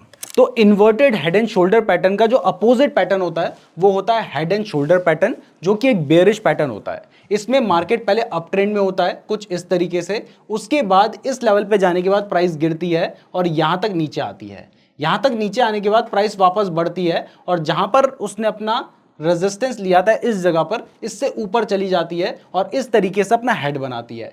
हेड बनाने के बाद प्राइस वापस नीचे आती है और जहां पर उसने पहले सपोर्ट लिया था उसी लेवल पे वो अपना दूसरा सपोर्ट लेती है और यहां से प्राइस वापस बढ़ती है और जहां पर उसने पहले अपना इससे पहले रेजिस्टेंस लिया था यानी शोल्डर बनाया था उसी जगह पे प्राइस अपना दूसरा रेजिस्टेंस लेती है। आसपास हो सकता है, यहां पर हम बिल्कुल परफेक्ट एग्जांपल दिखा रहे हैं। ऐसे परफेक्ट एग्जांपल आपको बहुत कम ही देखने को मिलेंगे क्योंकि शोल्डर थोड़ा बहुत ऊपर नीचे हो सकता है बट हेड से ऊपर नहीं होना चाहिए। तो यहां पर जाने के बाद अगर प्राइस वापस नीचे गिरने लगती है तो ऐसे में आपको क्या करना है, आपको ये जो सपोर्ट है इस सपोर्ट से लगते हुए एक लाइन ड्रॉ कर लेनी है कुछ इस तरीके से। अभी मेरी लाइन स्ट्रेट नहीं हुई है लेकिन आपने स्ट्रेट लाइन ड्रॉ कर लेनी है। वहां पर टूल्स होते हैं इस तरीके की लाइन ड्रॉ करने की, और जैसे ही आप लाइन ड्रॉ करते हैं और वो नीचे को ब्रेक डाउन दे देती है तो यहां पर आप क्या कर सकते हैं, यहां पर आप शॉर्ट करने की पोजीशन ले सकते हैं। आपका जो स्टॉप लॉस होगा वो इस शोल्डर के ऊपर, यानी यहां पर भी आप अपना स्टॉप लॉस रख सकते हैं और यहां पर भी आप अपना स्टॉप लॉस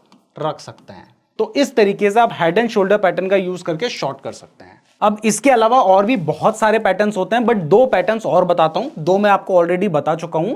तो अब जो हम दो पैटर्न्स की बात कर रहे हैं वो है double top and double bottom pattern. इसके अलावा अगर आपको चार्ट पैटर्न्स के बारे में डिटेल में सीखना है तो इसके ऊपर भी हम बिल्कुल फ्री में वीडियोस बना चुके हैं जिनको देखकर आप सारे चार्ट पैटर्न्स के बारे में सीख सकते हैं। तो इसके लिए यूट्यूब में सर्च कर लीजिएगा नीरज जोशी चार्ट पैटर्न, या फिर लिंक आपको डिस्क्रिप्शन में मिल जाएगा। तो अब जो नेक्स्ट पैटर्न है वो है डबल बॉटम पैटर्न। ये पैटर्न कुछ इस तरीके का दिखाई देता है और इसको डब्ल्यू पैटर्न भी कहा जाता है क्योंकि ये इस तरीके से बनता है, डब्ल्यू जैसा आपको दिखाई दे रहा है। तो इस पैटर्न में पहले मार्केट डाउन ट्रेंड में होता है और मार्केट गिर रहा होता है कुछ इस तरीके से। गिरते गिरते मार्केट यहां पर सपोर्ट लेता है और कह सकते हैं कि एक बॉटम बनाता है, और बॉटम बनाने के बाद यहां से प्राइस वापस बढ़ने लगती है और बढ़ते बढ़ते प्राइस एक जगह पे जाकर रेजिस्टेंस बनाती है, यानी इस पॉइंट पर जाने के बाद प्राइस वापस नीचे आने लगती है और जहां पर उसने पहले सपोर्ट लिया था दोबारा से प्राइस उसी लेवल पर सपोर्ट लेती है। फिर से क्लियर कर दूं कि एग्जैक्टली सेम जगह पर नहीं लेगी, थोड़ा बहुत ऊपर नीचे सपोर्ट प्राइस ले सकती है, जैसा मैंने आपको इन्वर्टेड हेड एंड शोल्डर के एग्जांपल में भी दिखाया। तो यहां पर अगर सपोर्ट लेने के बाद प्राइस वापस बढ़ती है और जहां पर उसने रेजिस्टेंस बनाया था इसको हम नेक लाइन कहते हैं। अगर इस नेक लाइन से प्राइस ऊपर निकल जाती है यानी यहां पर, तो यहां पर चांसेस होते हैं कि प्राइस बढ़ सकती है। तो आप इस जगह पर बाय करने की पोजीशन ले सकते हैं। आपका जो स्टॉप लॉस होगा वो ये जो आपका सपोर्ट है इससे थोड़ा नीचे, यानी यहां पर आप अपना स्टॉप लॉस रख सकते हैं और टारगेट के लिए आप बाकी जो स्ट्रैटेजी है उनको फॉलो कर सकते हैं। तो ये क्या होता है, ये एक बुलिश पैटर्न होता है। इसका जस्ट अपोजिट होता है बियरिश पैटर्न जिसको हम डबल टॉप पैटर्न कहते हैं। इसमें मार्केट पहले अप ट्रेंड में होता है। देखिए आप देख सकते हैं कि मार्केट पहले कुछ इस तरीके से बढ़ रहा है, उसके बाद यहां पर जाकर मार्केट रेजिस्टेंस बनाता है और रेजिस्टेंस बनाने के बाद प्राइस गिरने लगती है। गिरते गिरते प्राइस एक जगह पर आती है और यहां पर सपोर्ट लेकर वापस बढ़ने लगती है और बढ़ते बढ़ते जहां पर उसने पहले रेजिस्टेंस बनाया था दोबारा से उसी लेवल के आसपास रेजिस्टेंस बनाती है और रेजिस्टेंस बनाकर प्राइस वापस से नीचे आने लगती है और जहां पर उसने पहले सपोर्ट बनाया था इस जगह से अगर आप लाइन खींचेंगे तो उसको नेक लाइन कहा जाता है। और इस जगह पे आने के बाद अगर प्राइस नीचे आ जाती है जैसे यहां पर आ गई है तो यहां पर आप शॉर्ट करने की पोजीशन ले सकते हैं क्योंकि चांसेस होते हैं कि इसके बाद प्राइस गिर सकती है। लेकिन इसके साथ साथ आपने वॉल्यूम को जरूर देखना है क्योंकि उससे आपको पता चलता है कि मार्केट में ट्रेडिंग एक्टिविटी बढ़ी है या फिर नहीं। तो इस तरीके से आप डबल टॉप चार्ट पैटर्न का यूज करके मार्केट में शॉर्ट कर सकते हैं। बाकी सारे पैटर्न्स के बारे में डिटेल में सीखना है तो फिर YouTube में आपको हमारी वीडियो मिल जाएगी, उसमें हमने डिटेल में इन पैटर्न्स को समझाया है, तो आप उस वीडियो को जरूर देख लीजिएगा। तो आपको चार्ट पैटर्न्स, कैंडलस्टिक पैटर्न्स भी समझ आ गए हैं, तो अब कुछ इंपॉर्टेंट इंडिकेटर्स के बारे में बात करते हैं। तो सबसे पहला इंडिकेटर जिसके बारे में हम समझने जा रहे हैं उसका नाम है RSI यानी रिलेटिव स्ट्रेंथ इंडेक्स। इस इंडिकेटर को लगाने के लिए आप जिस भी चार्टिंग सॉफ्टवेयर का यूज करते हैं वहां पर इंडिकेटर्स का एक सेक्शन होता है, उस पे जाकर आपको RSI लिखकर सर्च करना होता है। तो यहां पर आपको लिखा हुआ दिखाई दे रहा है रिलेटिव स्ट्रेंथ इंडेक्स, आपने इस पर क्लिक कर देना है। जैसे आप इस पर क्लिक करेंगे तो आपका जो चार्ट है उसके नीचे आपको इस तरीके से एक पैटर्न बनता हुआ दिखाई देगा। तो यही है हमारा आरएसआई इंडिकेटर। अब ये जो आरएसआई इंडिकेटर है ये हमें बताता है कि मार्केट बुलिश है या फिर बेयरिश है। क्लियर कर दूं कि इसका यूज आपने सिर्फ कंफर्मेशन के लिए करना होता है, इसके बेसिस पे ट्रेड नहीं लिया जाता है और सिर्फ इसके बेसिस पर तो बिल्कुल भी नहीं लेना है। तो ये जो इंडिकेटर है ये 0 से 100 के बीच में मूव करता है। इसमें जो इसकी इंपॉर्टेंट लेवल्स होते हैं वो होते हैं 30 और 70 का लेवल। ये जो ऊपर वाली लाइन आपको दिखाई दे रही है ये 70 है और जो नीचे वाली लाइन आपको दिखाई दे रही है ये हमारा 30 का लेवल है। तो अगर कभी लाइन 70 के लेवल के ऊपर जाने के बाद वापस नीचे आने लगती है तो माना जाता है कि स्टॉक ओवरबॉट हो चुका है और उसके बाद प्राइस गिरने के चांसेस होते हैं। क्लियर कर दूं कि जब प्राइस 70 के लेवल के ऊपर जाती है बहुत सारे लोग ये मानते हैं कि वहां पर स्टॉक ओवरबॉट हुआ है, लेकिन ऐसा नहीं है, ये लोगों की गलतफहमी है। जब प्राइस 70 के लेवल के ऊपर जाने के बाद वापस नीचे आती है तब आप ये मान के चलें कि स्टॉक ओवरबॉट हुआ है और उसके बाद प्राइस गिरने के चांसेस होते हैं। तो यहां से आपको एक चीज ये पता चलती है। और इसी तरीके से जब प्राइस 30 के लेवल के नीचे जाने के बाद वापस ऊपर आने लगती है तब माना जाता है कि स्टॉक ओवरसोल्ड हो चुका है और इसके बाद प्राइस बढ़ने के चांसेस होते हैं। तो यहां पर आप देख सकते हैं कि प्राइस 30 के लेवल के नीचे चली गई थी। अब कुछ लोग क्या समझते हैं कि जैसे ही नीचे गई वहीं पर जो स्टॉक है वो ओवरसोल्ड हो गया है। तो अगर आप ये मान के चलते तो आप यहीं पर यानी इस जगह पर ही बाय कर लेते, जबकि उसके बाद प्राइस नीचे तक गिरी थी तो आपको इंट्राडे ट्रेडिंग में तो नुकसान हो जाता, भले उसके बाद बढ़ी है। जबकि अगर आपको दिखाई दे रहा है कि जो प्राइस है वो 30 के लेवल के नीचे जाने के बाद वापस ऊपर आने लगी है, मतलब 30 से ऊपर आ गई है, तब आप मान के चल सकते हैं कि स्टॉक ओवरसोल्ड हो चुका है और यहां से प्राइस बढ़ सकती है और इसके बाद आप देख सकते हैं कि प्राइस बढ़ी है। अब ये तो मैंने आपको एक परफेक्ट एग्जांपल दिखा दिया है, तो सिर्फ इसके बेसिस पे ट्रेड नहीं लेना है, लेकिन इसको आप कंफर्मेशन के लिए यूज कर सकते हैं। इसके अलावा आरएसआई से आप ये भी पता कर सकते हैं कि स्टॉक बुलिश है या फिर बेयरिश है। तो इसके लिए जो हमारा 50 का लेवल होता है, यानी बीच में जो आपको हल्की सी लाइन दिखाई दे रही है ये हमारी 50 की लाइन है। तो ये लेवल भी बहुत इंपॉर्टेंट होता है और माना यह जाता है कि अगर प्राइस 50 के लेवल के ऊपर है तो स्टॉक बुलिश है और 50 के लेवल के नीचे है तो स्टॉक बेयरिश है। अब इसके बाद जो नेक्स्ट इंडिकेटर आपको पता होना चाहिए वो है मूविंग एवरेज। इसके बारे में मैंने आपको पहले भी बताया था कि ये एक सपोर्ट एंड रेजिस्टेंस की तरह काम करता है। तो इसी का यूज करके आप ट्रेड भी ले सकते हैं, बट उसके लिए आपको दो मूविंग एवरेज को यूज करना होता है। तो मूविंग एवरेज के लिए आप एमए लिख के भी सर्च कर सकते हैं। तो यहां पर आपको दिखाई दे रहा है moving average exponential, moving average simple, even moving average weighted भी आप यूज कर सकते हैं। मैं मूविंग एवरेज एक्सपोनेंशियल का यूज कर रहा हूं और इसको मैं 2 बार अपने चार्ट में अप्लाई कर देता हूं। तो जब आप मूविंग एवरेज को अपने चार्ट में अप्लाई करते हैं तो आपको इस तरीके की एक लाइन देखने को मिलती है। तो अब ये जो मूविंग एवरेज है ये आपको अभी 9 पीरियड का दिखाई दे रहा है। हमने इसको अपने हिसाब से चेंज करना होता है, जिसमें एक शॉर्ट पीरियड का मूविंग एवरेज होता है और एक लार्ज पीरियड का मूविंग एवरेज होता है। अब जो पॉपुलर मूविंग एवरेज पीरियड है वो है 20 एंड 50 पीरियड। इसके अलावा 50 एंड 100 भी यूज करते हैं, 50 एंड 200 भी करते हैं, 100 एंड 200 पीरियड के भी मूविंग एवरेज को यूज किया जाता है। यानी एक को आप 50 रख लो, दूसरे को 200 रख लो, एक को आप 20 रख लो, दूसरे को आप 50 रख लो। तो एग्जांपल के लिए मैं 20 और 50 पीरियड का मूविंग एवरेज यूज कर रहा हूं। तो इसके लिए मुझे एक की सेटिंग में जाना है, यहां पर मैं चला गया हूं और इसको मैं चेंज करके कर देता हूं 20 पीरियड का मूविंग एवरेज, और इसका जो कलर है उसको चेंज करके मैं करूंगा ग्रीन कलर का। तो यहां पर मैंने ग्रीन कलर सेलेक्ट कर लिया है और इसके साथ ही इसकी जो थिकनेस है उसको भी मैं थोड़ा बढ़ा देता हूं। तो यहां पर अब आपको जो ग्रीन कलर की लाइन दिखाई दे रही है ये हमारा 20 पीरियड का मूविंग एवरेज है। अब इसके बाद मुझे एक 50 पीरियड का मूविंग एवरेज चाहिए। तो जो सेकंड मूविंग एवरेज है उसकी मैं सेटिंग्स में जाता हूं। यहां पर जाने के बाद ये जो 9 लिखा हुआ है इसको मैं चेंज करके कर देता हूं 50 पीरियड, और इसके बाद स्टाइल में जाकर इसका जो कलर है इसको मैं रेड कलर का कर रहा हूं। आप अपने हिसाब से कोई भी कलर कर सकते हैं, और इसकी जो थिकनेस है उसको भी मैं बढ़ा देता हूं। तो अब यहां पर जब भी इनमें क्रॉसओवर्स होते हैं तो वो बहुत इंपॉर्टेंट होते हैं। पहले ही मैं आपको बता चुका हूं कि ये डायनेमिक सपोर्ट के एंड रेजिस्टेंस की तरह तो काम करते ही हैं। यहां पर ये रेजिस्टेंस की तरह एक्ट कर रहे हैं और जब ये नीचे आ जाते हैं तो वहां पर ये सपोर्ट की तरह एक्ट करते हैं। बट इसके अलावा जब हमारी जो ग्रीन कलर की लाइन है, यानी जो हमारा शॉर्ट पीरियड का, यानी जो इस केस में 20 पीरियड का मूविंग एवरेज है, वो 50 पीरियड के मूविंग एवरेज को ऊपर की तरफ काटता है, यानी जो हमारी रेड कलर की लाइन है उसको ऊपर की तरफ काटता है, तो माना जाता है कि यहां से स्टॉक की प्राइस बढ़ने के चांसेस हैं। तो आप देख सकते हैं कि यहां पर ये क्रॉसओवर हुआ है और इससे पहले आप देख सकते हैं कि वॉल्यूम भी बहुत ज्यादा बड़ा था। तो यहां पर आपको पता चल रहा है कि प्राइस बढ़ने के चांसेस होते हैं। और इसी तरीके से जब हमारी ग्रीन कलर की लाइन रेड कलर की लाइन को नीचे की तरफ काटती है तब प्राइस के गिरने के चांसेस होते हैं। आप देख सकते हैं कि यहां पर हमारी जो ग्रीन लाइन है उसने रेड लाइन को नीचे की तरफ काटा है। ग्रीन लाइन हमारा 20 पीरियड का मूविंग एवरेज है और रेड लाइन हमारा बड़ा मूविंग एवरेज है 50 पीरियड का। तो जब ऐसा होता है तो उसके बाद प्राइस गिरने के चांसेस होते हैं। आप देख सकते हैं कि इसके बाद प्राइस गिरी भी है। लेकिन यहां पर एक बात का ध्यान रखिएगा कि ये जो मूविंग एवरेज क्रॉसओवर है ये आपको थोड़ा लेट सिग्नल देते हैं। आप देख सकते हैं कि प्राइस ने यहीं से गिरना शुरू कर दिया, जबकि मूविंग एवरेज क्रॉसओवर ने आपको यहां पर सिग्नल दिया। आप देख सकते हैं यहां पर भी प्राइस ने बढ़ना तो यहीं से शुरू कर दिया था, लेकिन मूविंग एवरेज क्रॉसओवर ने आपको यहां पर सिग्नल दिया। तो ये जो इंडिकेटर है ये एक लैगिंग इंडिकेटर होता है और थोड़ा लेट ये सिग्नल देता है। तो अब आपको यह भी समझ आ गया है कि इंट्राडे ट्रेडिंग करने के लिए स्टॉक का एनालिसिस कैसे करना है, कहां पर आपको बाय करना है, कहां पर आपको सेल करना है। तो अब देखो स्टॉक मार्केट में 5000 से ज्यादा स्टॉक्स हैं, तो आपको क्या पता चलेगा कि कौन से स्टॉक में कौन सा पैटर्न बन रहा है और फिर आप कैसे अपने लिए एक स्टॉक सेलेक्ट करेंगे इंट्राडे ट्रेडिंग के लिए। तो यहां पर मैं आपको बताने जा रहा हूं एक ऐसे सॉफ्टवेयर के बारे में जिसके थ्रू आप यह पता कर सकते हैं कि कौन से स्टॉक में कौन सा पैटर्न बन रहा है और इस तरीके से आप अपने लिए स्टॉक सेलेक्ट कर सकते हैं। क्लियर कर दूं कि स्टॉक सेलेक्ट करने के बहुत सारे तरीके हैं। हमने ऑलरेडी इसके ऊपर काफी सारी वीडियोस बना रखी है, जैसे हमने एक शीट के थ्रू स्टॉक्स कैसे सेलेक्ट करने हैं उसके ऊपर भी वीडियो बना रखी है, उसका लिंक भी हम आपको डिस्क्रिप्शन में दे देंगे। लेकिन यहां पर मैं आपको एक सिंपल तरीका बता रहा हूं ताकि आप अपने लिए स्टॉक सेलेक्ट कर पाएं। तो इसके लिए आपको जाना होगा investing.com पर। क्लियर कर दूं कि मैं खुद यूज करता हूं इसलिए आपको बता रहा हूं, ये कुछ स्पॉन्सर्ड नहीं है।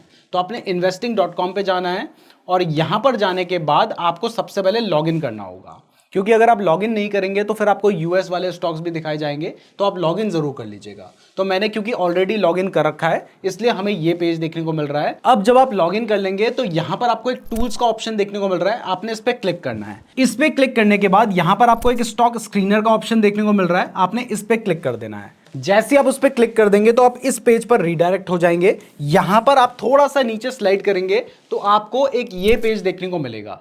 यहां पर आपको जो है कैंडलस्टिक पैटर्न्स का एक ऑप्शन देखने को मिल रहा है, आपने इस पे क्लिक कर देना है। अब जैसे आप इस पे क्लिक कर देंगे ना तो आपको स्टॉक मार्केट में जितने भी स्टॉक्स हैं उनमें जो कैंडलस्टिक पैटर्न बन रहा है वो आपको यहां पर दिखाई देगा। और आपको पता है कि अगर कोई बुलिश कैंडलस्टिक पैटर्न बन रहा है तो उस स्टॉक में प्राइस बढ़ने के चांसेस हैं, अगर कोई बियरिश कैंडलस्टिक पैटर्न बन रहा है तो उसमें प्राइस गिरने के चांसेस हैं। तो इस हिसाब से आप ट्रेड ले सकते हैं। अब जैसे एग्जाम्पल के लिए क्लियर कर दूं कि ये सिर्फ एग्जाम्पल है, तो इन्हें एग्जाम्पल की तरह लीजिएगा और सिर्फ इसके बेसिस पर आपने ट्रेड नहीं करना है। इसके साथ आपने वॉल्यूम का यूज करना है, सपोर्ट रेजिस्टेंस का यूज करना है और उसके बाद आपने डिसाइड करना है कि आपको ट्रेड लेना है या फिर नहीं लेना है। अब जब आप इसको देखेंगे तो यहां पर आपको सारे स्टॉक्स में कौन से पैटर्न बन रहे हैं ये तो दिखाई दे रहा है, लेकिन यहां पर आपको बहुत सारे ऐसे भी स्टॉक्स दिखाई देंगे जिनमें एक महीने के टाइम फ्रेम में वो पैटर्न बन रहा है। तो ऐसे में ये जो स्टॉक है इस पर आप इंट्राडे ट्रेडिंग नहीं कर सकते हैं। अगर आप इंट्राडे ट्रेडिंग करने की सोच रहे हैं तो या तो आप 1 मिनट के टाइम फ्रेम को यूज करेंगे, 3 मिनट के टाइम फ्रेम को यूज करेंगे, 5 मिनट के टाइम फ्रेम को यूज करेंगे या ज्यादा से ज्यादा 15 मिनट के टाइम फ्रेम को यूज करेंगे।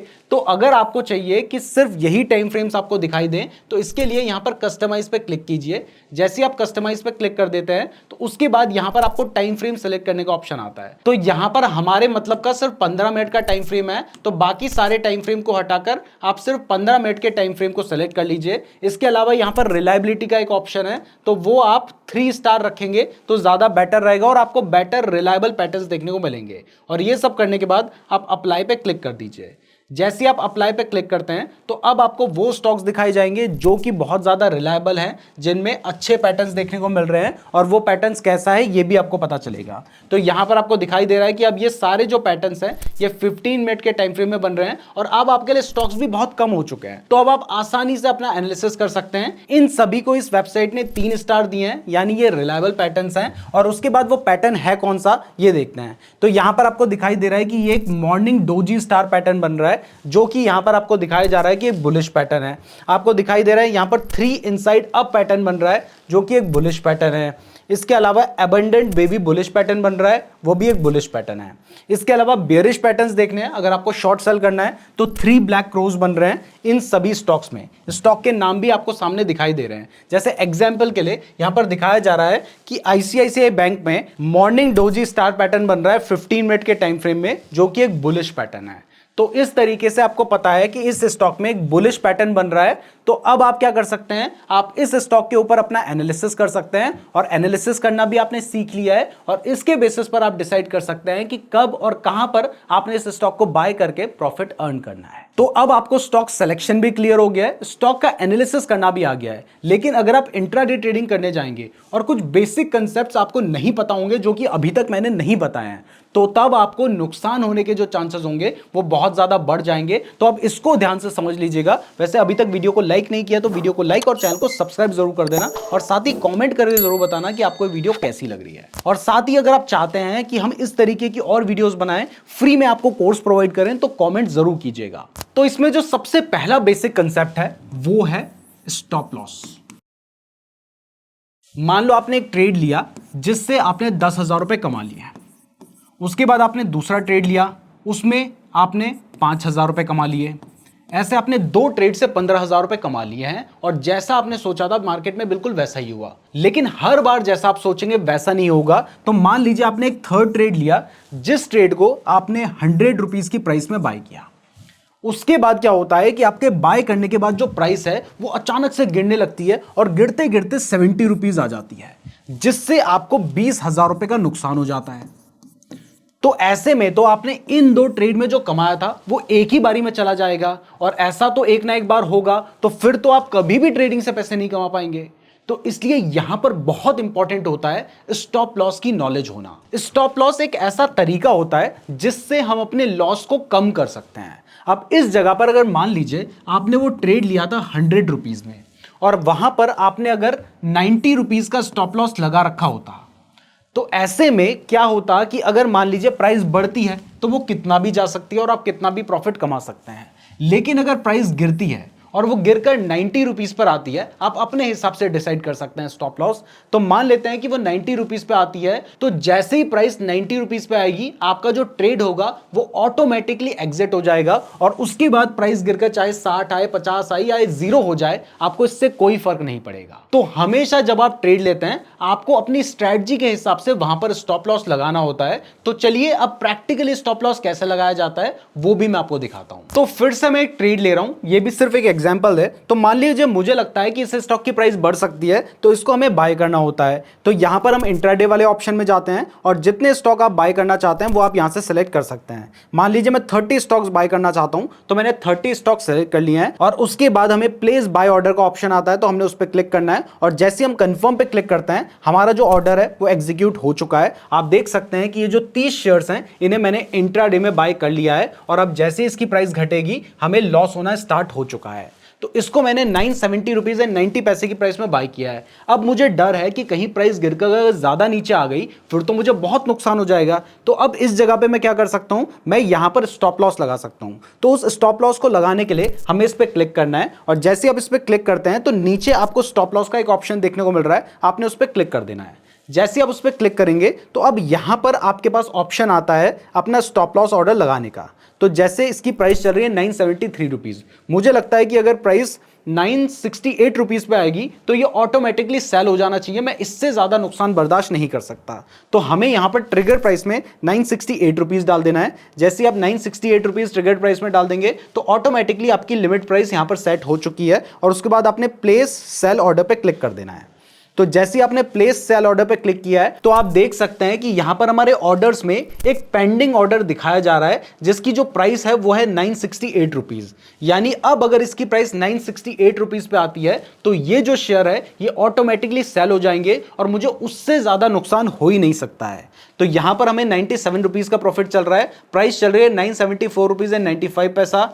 हमने 970 रुपीज एंड 90 पैसा पे इसको बाय किया था, और अगर प्राइस नीचे आएगी तो ये ऑटोमेटिकली सेल हो जाएगा। तो इस तरीके से स्टॉप लॉस लगाया जाता है। तो चलिए अब मैं इस ट्रेड को भी एग्जिट कर देता हूं, लेकिन यहां पर सबसे इंपॉर्टेंट होता है कि अगर आपने स्टॉप लॉस ऑर्डर लगा रखा है और आप डायरेक्टली इस ट्रेड को एग्जिट करना चाहेंगे तो ये एग्जिट नहीं होगा, क्योंकि यहां पर आपका एक ऑर्डर ऑलरेडी लगा हुआ है। तो पहले आपको इस ऑर्डर को कैंसिल करना होगा। तो हमने पहले अपना स्टॉप लॉस ऑर्डर कैंसिल किया, और उसके बाद जाकर हम इस ऑर्डर को अपने एग्जिट कर पाएंगे। तो अब यहां पर एग्जिट पे मैंने क्लिक किया और एग्जिट कर दिया, तो हमें यहां पर आप देख सकते हैं कि 99 रुपीज का प्रॉफिट हो चुका है। तो इस तरीके से स्टॉप लॉस लगाया जाता है। अब इसके बाद जो लास्ट कंसेप्ट मैं आपको सिखाने जा रहा हूं वो है रिस्क रिवॉर्ड रेशियो का। तो चलिए अब उसको भी समझते हैं। तो ये जो रिस्क रिवॉर्ड रेशियो का कंसेप्ट है, इससे हम ये डिसाइड कर सकते हैं कि हमें एक ट्रेड लेना चाहिए या फिर नहीं लेना चाहिए।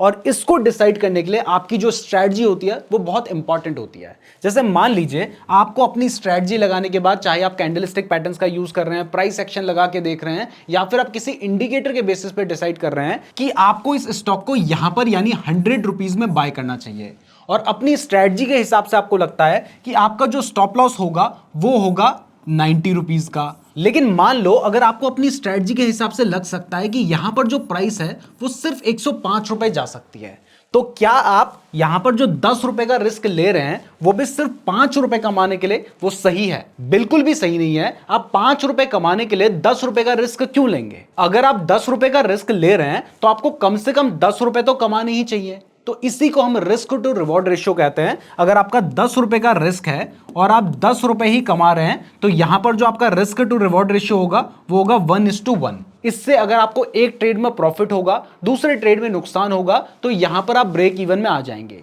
जबकि अगर आप 5 रुपए कमाने के लिए 10 रुपए का रिस्क लेंगे, तो अगर मान लीजिए आपको नुकसान हो गया, तो वापस से सिर्फ ब्रेक इवन में आने में ही आपको 2 ट्रेड्स लेने पड़ जाएंगे, और उनमें भी नुकसान हो गया, फिर तो समझ लो आप नुकसान में ही रहोगे। तो मिनिमम हमें 1:1 का रिस्क रिवॉर्ड रेशियो तो लेकर चलना ही चाहिए। तो ये तो minimum risk to reward ratio है। अगर हम ठीक ठाक रिस्क रिवॉर्ड रेशियो की बात करें तो वो होना चाहिए कम से कम 1:2, और अगर बेटर की बात करें तो 1:3 होना चाहिए। यानी अगर आपको किसी ट्रेड में आपकी स्ट्रेटजी के हिसाब से लगता है कि 1 रुपए का नुकसान हो सकता है, तो वहां पर आपको 3 रुपए का प्रॉफिट कमाना चाहिए, क्योंकि ऐसे में अगर आपने एक बार प्रॉफिट कमा लिया तो फिर अगर आपको 2 बार भी नुकसान हुआ होगा तब भी आप ओवरऑल प्रॉफिट में आ जाएंगे। इसलिए जब भी आप ट्रेड करते हैं तो आपको अपना रिस्क टू रिवॉर्ड रेशियो जरूर देखना होता है, और ये आप अपनी स्ट्रेटजी के हिसाब से देखते हैं। तो ये था हमारा इंट्राडे ट्रेडिंग का कंप्लीट कोर्स। हम ऑप्शन ट्रेडिंग का कंप्लीट कोर्स ऑलरेडी बना चुके हैं, जिसका लिंक डिस्क्रिप्शन पे दिया गया है। और अगर आप चाहते हैं कि हम स्टॉक एनालिसिस का भी एक कंप्लीट कोर्स बनाएं,